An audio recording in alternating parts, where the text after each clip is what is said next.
Axway Managed File Transfer and financial services have really grown together.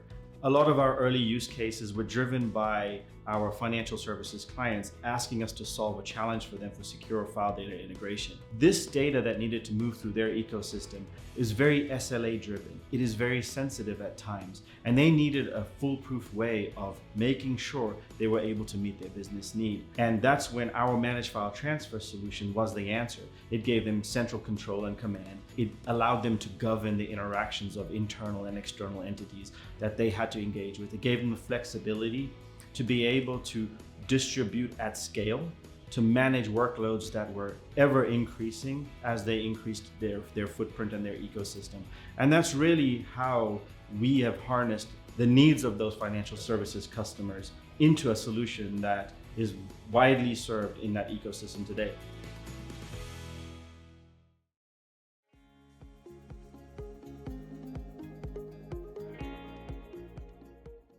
Hey everybody, thank you for joining this wonderful FinCloud event.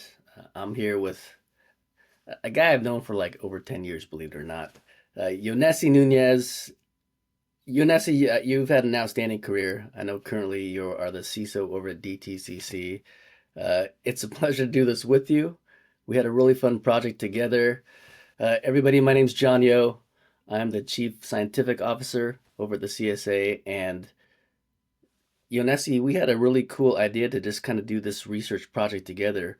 I know it went back several months in the planning, but maybe you can talk just a little bit about, man, what you're doing these days and what made you want to take on something as cool as this project with me. John, it's a pleasure being your friend for all these years. It's always good to give back to our community. I always feel that there's always strength in numbers, and we're always better together.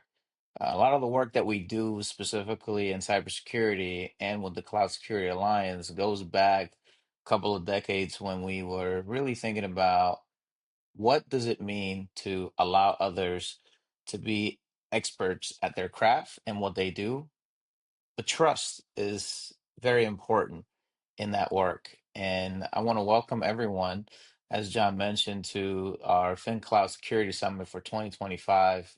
I'm honored to be here today to discuss one of the most pressing issues in our industry. I believe that cyber resiliency and financial services, particularly in the cloud and AI-driven environments. I currently serve as Managing Director and Chief Information Security Officer at DTCC, as John mentioned, and I oversee our cybersecurity strategy, management, our regulatory compliance for one of the world's largest and most critical financial market infrastructures. Throughout my career, and John, you may know a lot of this since we've been friends for a while, I have always worked across institutions that are really helping shape not only cyber, but the work that we do and how do we drive innovation. As I mentioned today, we are at a critical juncture, and the financial industry is embracing more cloud transformation, more AI, and it's happening at an unprecedented rate. And while these technologies are amazing, they enable efficiency, innovation, and growth. They also tend to introduce cybersecurity risks and challenges. So, John, when you ask why was I excited about this, well, I always love a good challenge, and these challenges need to be met head on with strong governance, robust frameworks, and continuous adaptation to what we're seeing. And that's where the Cloud Security Alliance, in partnership with us and other key financial institutions, we've conducted this very comprehensive survey. There were about 872 professionals that were involved across the financial services industry to gain a deeper understanding of not only the work that we do each and every day, but how the evolving cybersecurity threat landscape also affects this.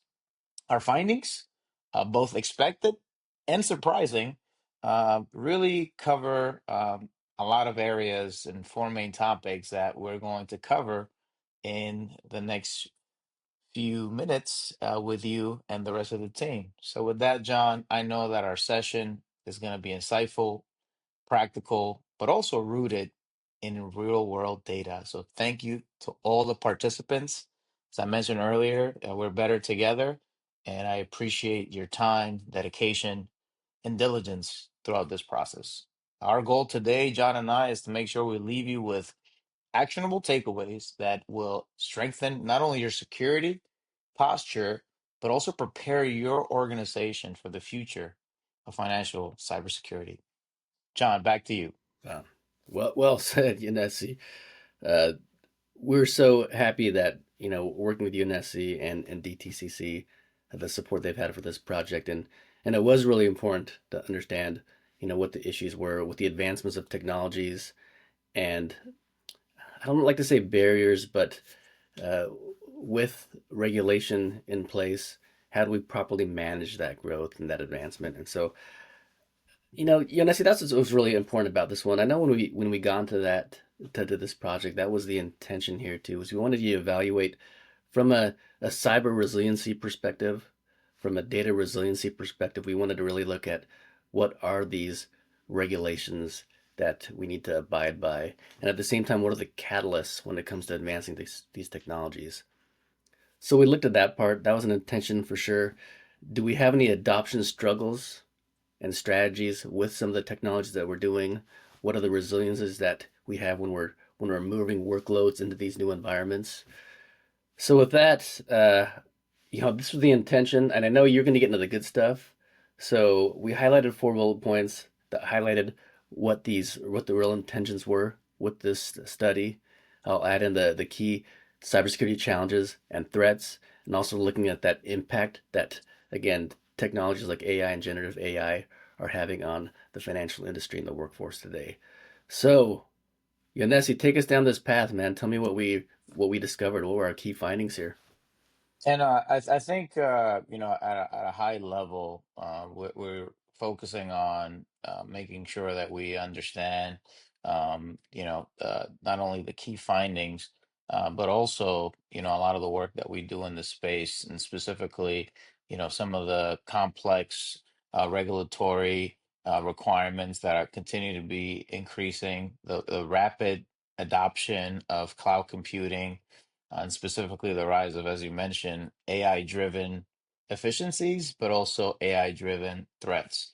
So if we start, from the top, let's break down the uh, regulatory complexity. So that's a challenge from my chair and an opportunity. So that's how you have to balance that out. And financial institutions are heavily regulated, as you know, and for good reason.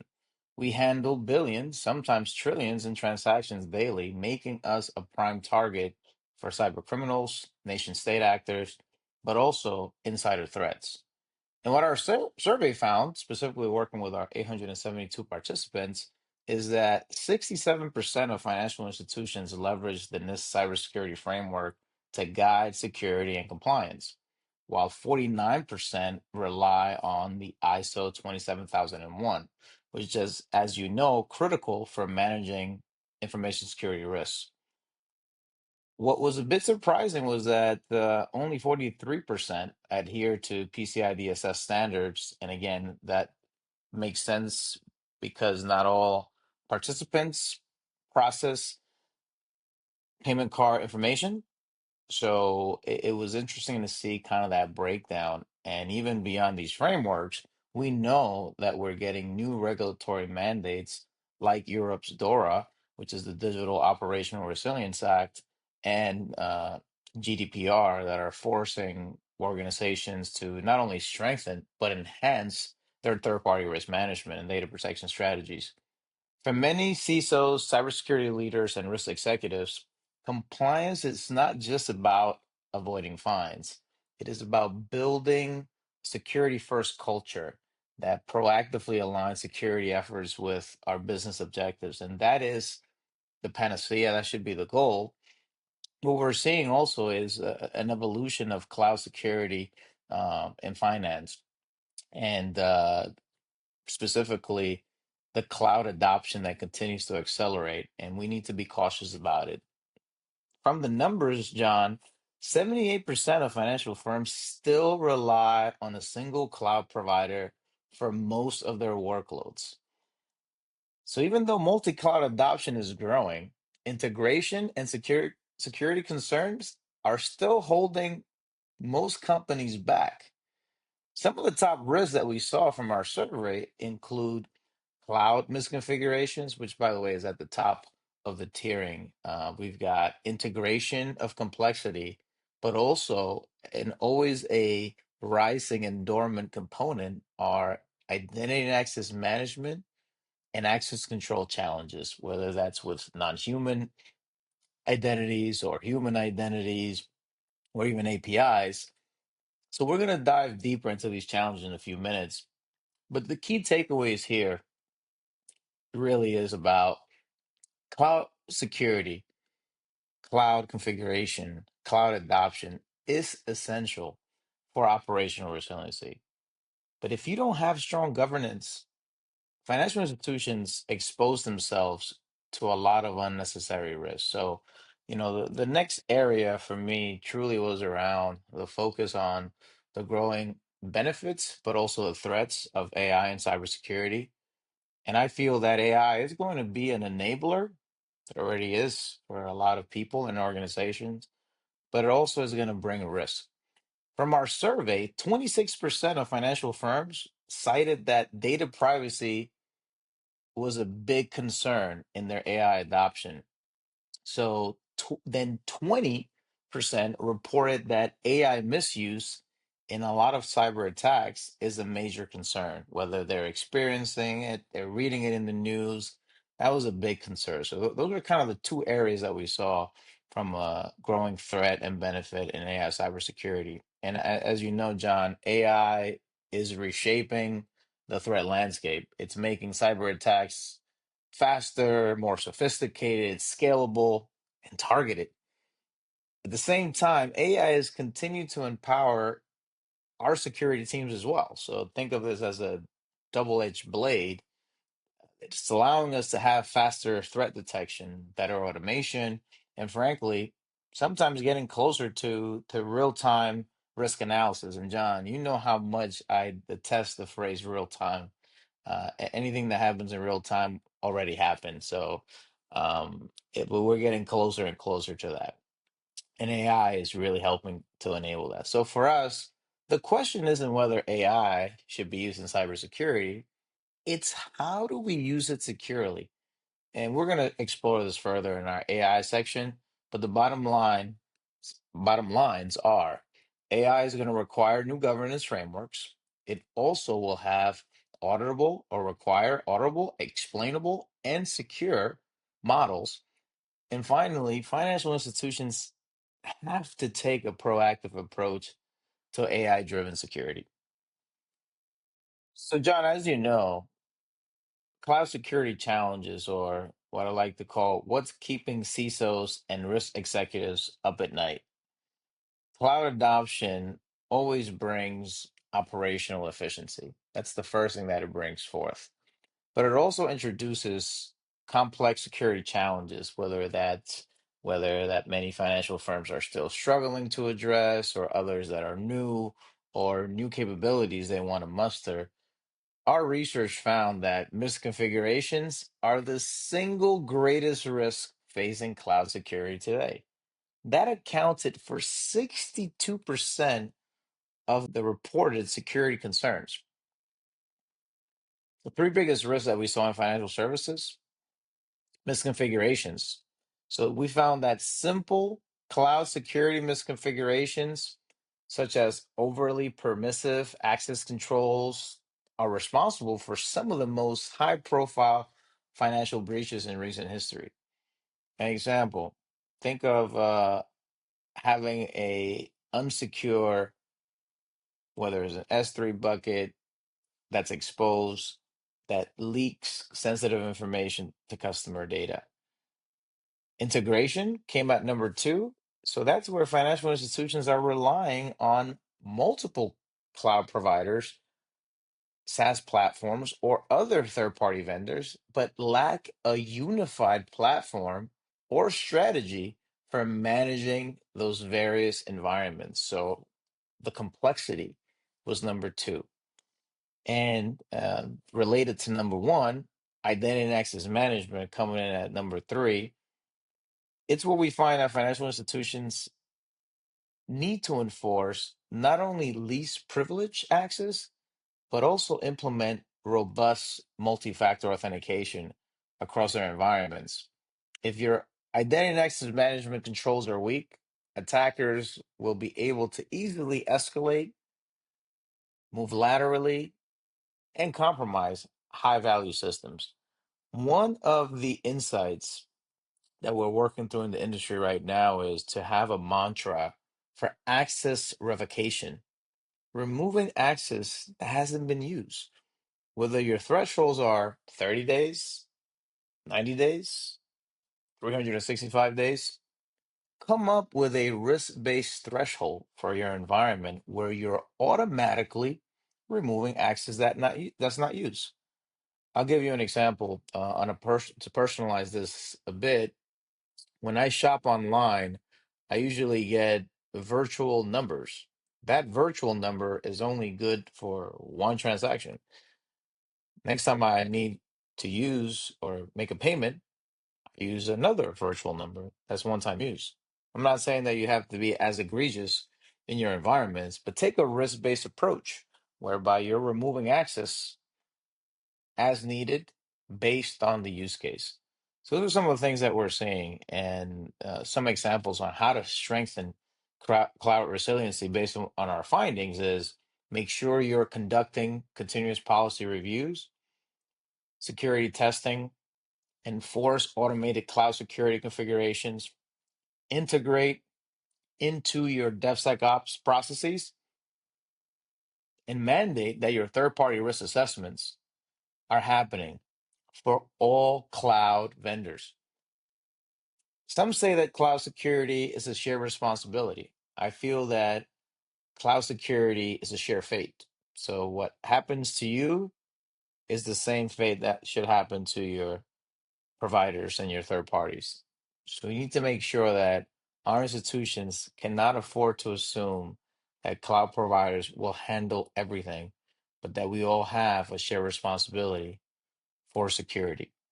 So, John, from our study and the research that we did, we learned that the role of AI in financial services cybersecurity continues to reshape not only the work that we do, but the landscape itself. It's being altered. AI powered fraud detection is a real thing. We're having more AI driven risk analysis to agentic security and also to assist in our compliance and all of these are becoming a standard. I think we have to be clear, though, it is also one of the biggest emerging threats in cybersecurity. So from your chair, John, what is the CSA seeing on the changing threat landscape and how AI is impacting it? Yeah, it's evolving as quickly as we're using these technologies, right? And so I think AI has introduced a lot of elements when we think of cyber resiliency too. We're starting to use AI not just in stateless, chats that we're using in like Chat GPT and things like that too, but now in more persistent areas. And I think we're going to see a big growth in AI agents and the autonomous referencing of different data lakes, data streams, you know, RAG elements of that too. So, yeah, when we think of data resiliency now, we need to have resilient systems as we start using AI going forward, right? And you mentioned in many cases too where AI is going to be leveraged also to make sure that we're able to understand these complex environments, give us context so we can actually make these kind of decisions. And I think that's the big point that we're trying to understand too is at what part in these AI intelligence exercises, I guess you could say, are we finding where we need to continue to report to humans, get validation, and that'll be important going forward. When we're talking about resiliency and regulation, when do we step in to make sure that we are validating some of the content that we're getting? So that's going to be really important. No, I think that's spot on. And I think that it's not just being used by us, the defenders, but it's being used by our attackers as well. So I like to break that down into three major risk areas that I see from my chair. I think the first one is really around AI generated phishing and deepfake attacks. So we continue to see that traditional phishing emails are often easy to spot because of the poor grammar, the inconsistencies. Heck, some of these pictures look like, they were drawn yesterday.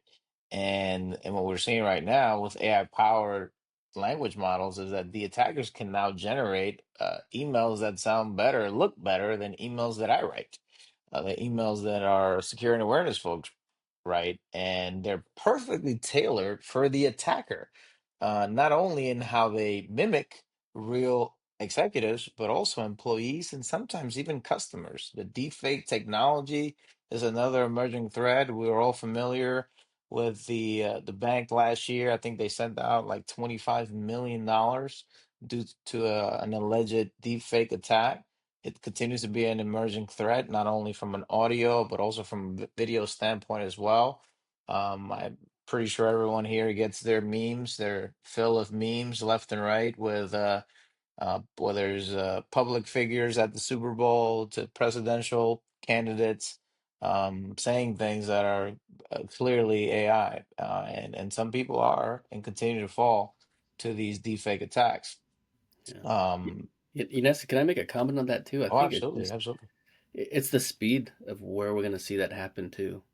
So breaches that happen to disclose PII information, not only is it just going to be a contact information for that person, but AI is going to have, context about that person, how to exploit them, and then the ability to auto generate these type of messaging that you just talked about. So all this phishing becomes much more efficient and effective and fast when it comes to what the information that's disclosed in a breach. So that's the scary thing for me, is thinking how quickly that's going to happen.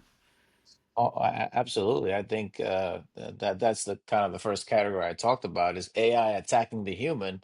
But what about when AI attacks the machine, right? So what we're seeing is that adversarial machine learning, so AI attacking AI. So we have now AI driven security tools that currently rely on pattern recognition, but our adversarial AI techniques are training models to misclassify these threats.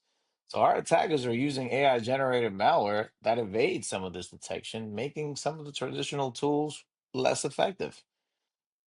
And I think the third component here is that we're seeing a lot of AI model poisoning and data integrity risks. So that is AI tools that are being leveraged to do things that they weren't trained to do, based on what the attackers can do and the logic. And you have to remember, AI at the end of the day is going to be yet another data problem, in that the data that you provide, the data that it has, may not be meaningful until you ask the right questions, and then the model can infer and concatenate the information to create new information that may be compromising its integrity in your environment, based on those relationships that continue to evolve.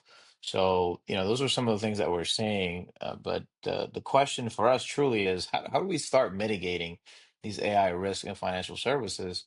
And since AI is here to stay, how do we secure it? And again, to me, I like to think of a kind of a three-prong approach. And that is, the first one is we need more AI governance frameworks. So organizations are going to need to adopt AI specific security controls that are aligned to NIST, and some of the work that the CSA is doing, as well as the EU AI Act. AI must need to be explainable, auditable, and accountable. And secondly, is we're going to need more continuous monitoring and threat intelligence. Security teams are actively monitoring for AI behavior, but what happens when unexpected changes or we get new adversarial inputs?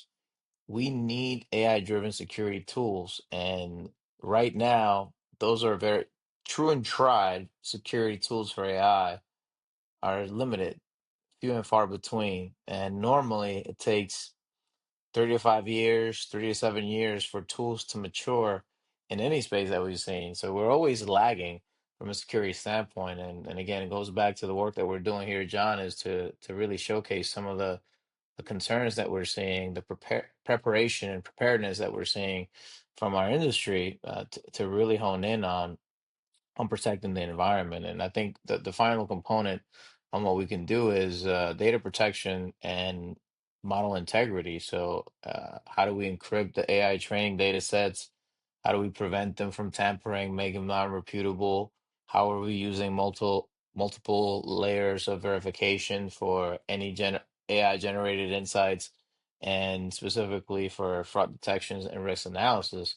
So I think AI, John, is going to define the next era of cybersecurity. It's going to define the next era of operations. It's going to define the next era of technology. But I feel that without governance, AI can become a liability, and that's kind of what we saw in our survey and a lot of the discussions that we had up to and leading to this paper that we put together. So that's how I feel in that space. I know you had more of a what I call a quarterback role. As we're fresh off the Super Bowl here, but from your chair, any other components that you think came out from the study for how to what we're seeing and how do we protect ourselves? Yeah, I think I liked actually how you summarized that too, where regulation has been an important guide, especially in our financial services industry. So, how do you apply existing cybersecurity policies to these new technologies like AI? We don't want to start from scratch. We want to know where we're starting from, or we want a head start in this game. So, I think that's a good place to begin. And yeah, AI is, we want to embrace it. We know it's going to give us incredible abilities. We just need to do it responsibly so that we not only protect our organizations, it makes our job as security practitioners a little easier, but we're also protecting, the citizens of our states, our countries, and really all over the world. I think that that's really important, and thanks again for all the work that you and the Cloud Security Alliance are doing in this space. So far we've talked about um, our research, our survey, our findings. We talked about resiliency. I think we also have a FinCloud discussion, a panel discussion on resiliency. So for those of you that want to take a deep dive, highly recommend you listen in to that deep dive on resiliency. There's also one on AI. So we talked about those two components. We talked about governance and what the threats and what we're seeing. So part of the study and to get us to sort of a kind of the closing point here before we move on to final thoughts is really around the elephant in the room, third parties. Dependencies upon dependencies. My third parties are someone else's 20th parties. So, how do we tackle this issue, this perennial issue that will continue to be a risk? It's the reason we have phrases like shared responsibility, shared fate, dependencies, third party assessments, external engagements, you name it. We always depend on others.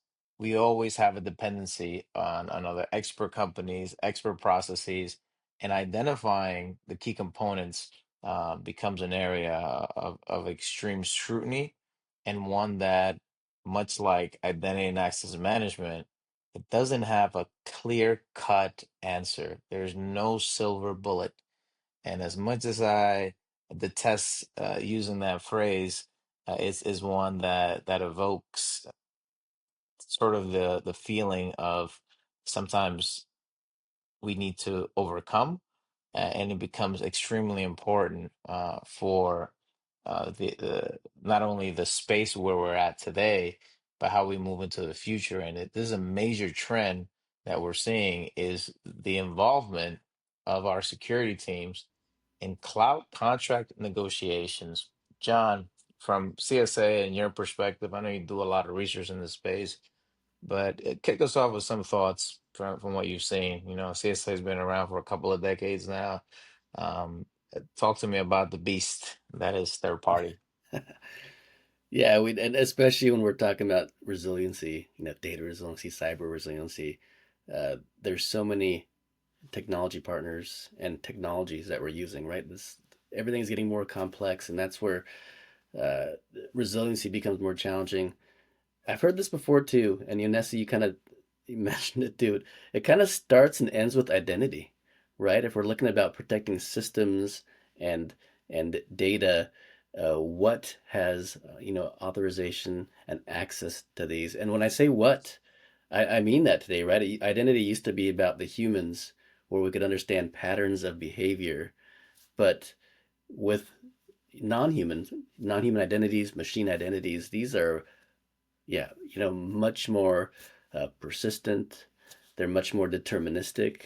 If you give them access to a system, it's going to access it. I mean, that's just what a machine does. It does as it's told, and so it's going to be a big challenge how we manage identity and privileges, access privileges to all these systems that we're talking about as technologies become more pervasive and complex. Man, that's gonna play a big role. No, I think you're spot on there, and since we're seeing more involvement of security teams in cloud contract negotiations, what's changing in third-party security agreements? Well, based on our study and our survey, we found that 81% of the institutions surveyed now include cybersecurity team in contract reviews. That is an astounding number. Security leaders are demanding not only stronger SLAs, but particularly information around data localization. Where is the data stored and how is it being protected? Who has access to that data? Incident response timeframes. How quickly are you notifying your provider and how quickly they need to respond to a breach? Over the last year, I think some of the biggest breaches that we saw um, were based on a third party losing the data that they had custody of for a customer. And I know one of my kind of peer CISO and friends.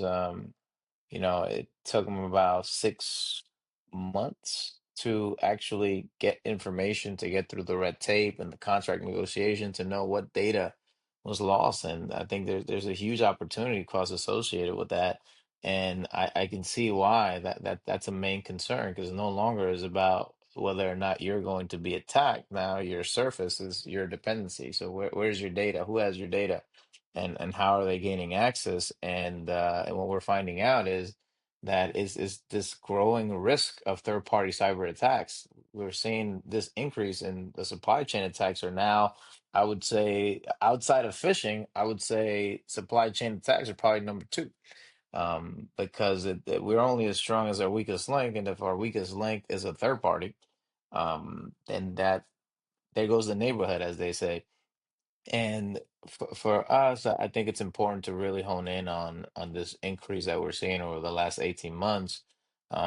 You've heard about the 2023 exposed breach that took place at a file moving and sharing organization, and millions of financial records due to some vulnerabilities in this file transfer service were acquired. I can tell you, I just got an email today from my third party, literally it's super serendipitous, happened today on I use a third party Preston's dark web information that said, hey, your email address was absconded from this breach from 2 years ago, right? So I'm finding out today, not because that third party told me, because the breach was what the breach was, but there were so many organizations involved. The organization that I do business with still hasn't told me that their information, that's where they got it from that breach. So my third party cybersecurity information disclosure and sharing reached out to me today to let me know, hey, we actually found your email address in this breach that took place at this organization, but your organization where you have a relationship, that's how they got the information. So it is, imagine when that happens 3, 5, 7 layers deep, and there are breaches out there where you may not know because how deep does your third party go into? So again, I know, John, that this is a kind of a growing space. It's one, as I mentioned, it's not really straightforward, but we still need to reduce these third-party risks. And the best way of doing it, I feel that, in some of the areas that we're seeing and in conversation with our participants is we have to be more proactive than just asking the question.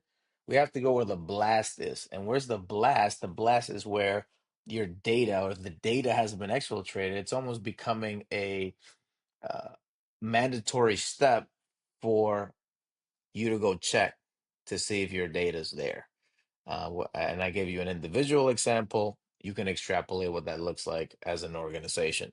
So that's kind of what we're seeing. That's the right turn, the light bulb going off, is that we have to be more proactive because these attacks in the supply chain, some of our weakest links are happening, and the attackers know, right? We're talking about it today. So if we're talking about it today, attackers figured this out a while back and are focusing on. So we've got to be more proactive than just waiting.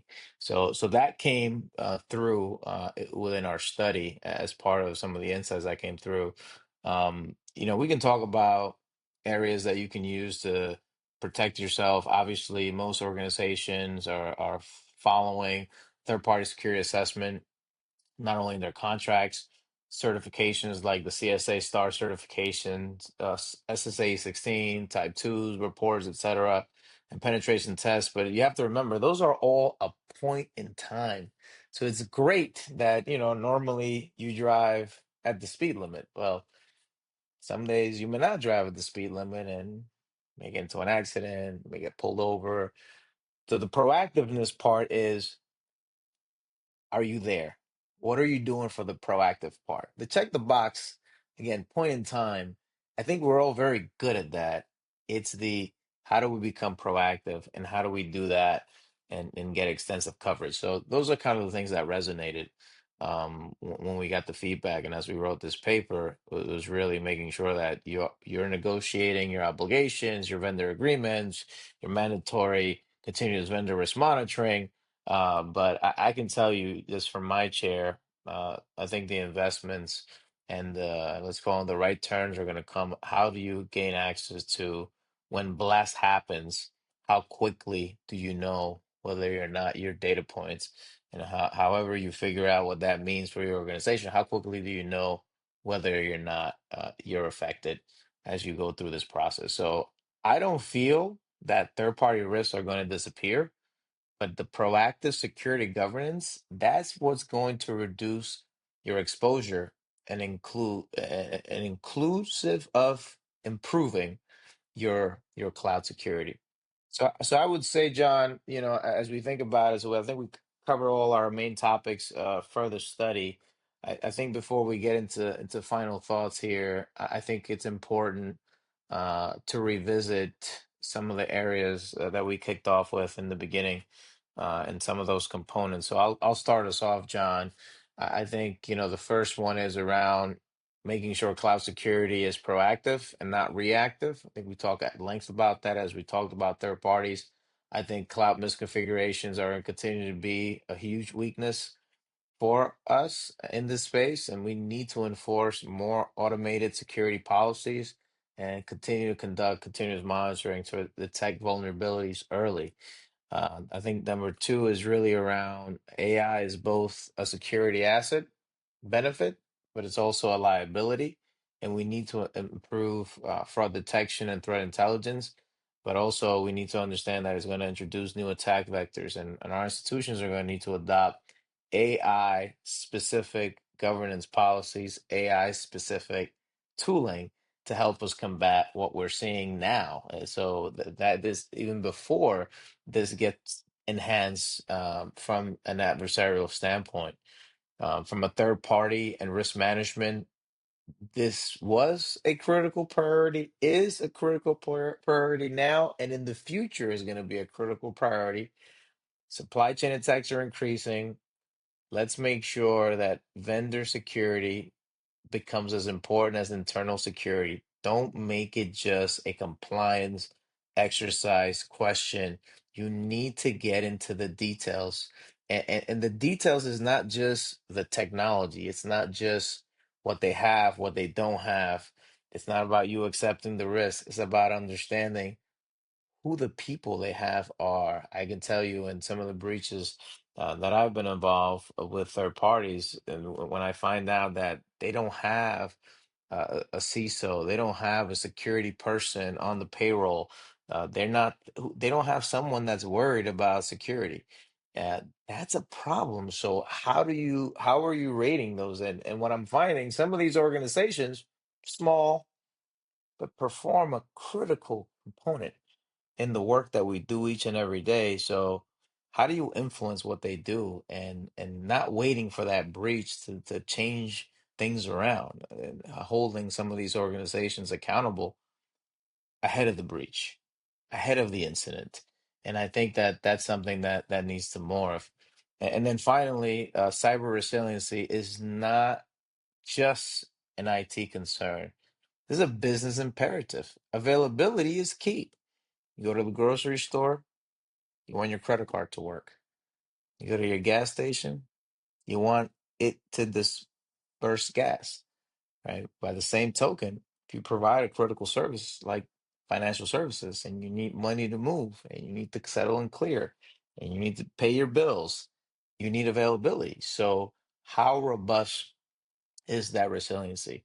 Must be integrated into the business strategy, risk management, and the compliance teams. Security teams have to work with our executives, with our compliance officers, but also our operations team to understand what it means to be resilient, scalable, and how do we better secure our financial ecosystems. Cybersecurity is no longer about just preventing the breaches. It's about making sure that we are engendering, creating an environment for long-term resilience, and that leads to trust. And John, but before we get into closing thoughts, how do you feel about sort of I call them the gems that we were able to glean through our survey and our study, because I think they really encompass those four areas where our study really shone the light on what we're doing that's working well, but on the mountain of work that we have to overcome as well.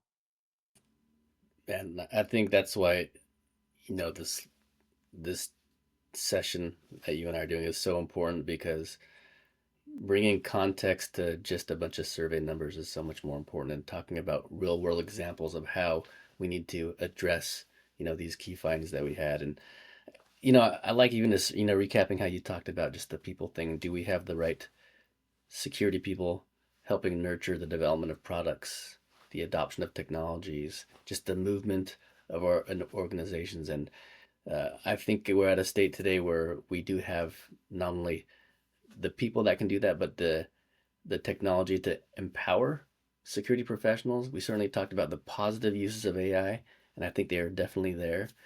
And from an organizational perspective, just the complexities within our organization, that proliferation of the technology that we need to support our customers and our missions.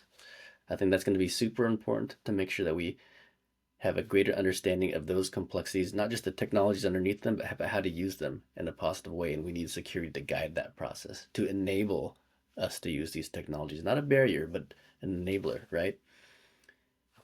And regulations. You touched on regulation. I think the ability to continuously test, compliance automation, that's something that organizations are going to need to just move faster, right? To move faster, safely, and securely, and we can do that. And I've seen you do that the last decade with the organizations that you've been in the highest and in one of the most regulated industries. And so I know there's professionals. I know that that have worked underneath you, that have worked alongside you, that are helping us along this movement. And I think what we did here, this study highlights 872 of them, but it also highlights just the importance of data resiliency and just the advancement of technologies and cloud technologies in our organization. So I think that's what made this study really important. No, I think that's great, John. And with that, I just want to thank you for your time today. I want to give a huge shout out to Cloud Security Alliance for putting this together, you for quarterbacking, but also all our participants that contributed, whether you were a survey participant, whether you were part of the area that really honed in and gave us feedback and helped us make sure that, twos and the I's were in the right places. It was really an honor to work with each and every one of you and putting together the paper. If you're seeing this presentation, this webinar, at the FinCloud Summit and you haven't read the paper, it's not a very overly long read. You'll be able to read it, maybe you're having a hard time after your shows one night. Probably takes no longer than 30, 45 minutes to really read through it. And that'll give a lot of context to the work that we've done here. I feel that it's only the first step. We've got a lot of work to do, and we need more of this collaboration. Again, they say that along the chain, there are a lot of failures that gets us to the one success. And I feel that we continue to do better. And most of our best work that we do together. And I want to make sure that we continue to engender kind of not only that environment, but making sure that we are living up to the things we want to see. And since the future of cybersecurity is not done. It continues to evolve. I encourage all of you to continue adapting, learning, and strengthening your security posture through knowledge sharing, collaboration, but we also need your participation. Thanks again, and I wish you the best.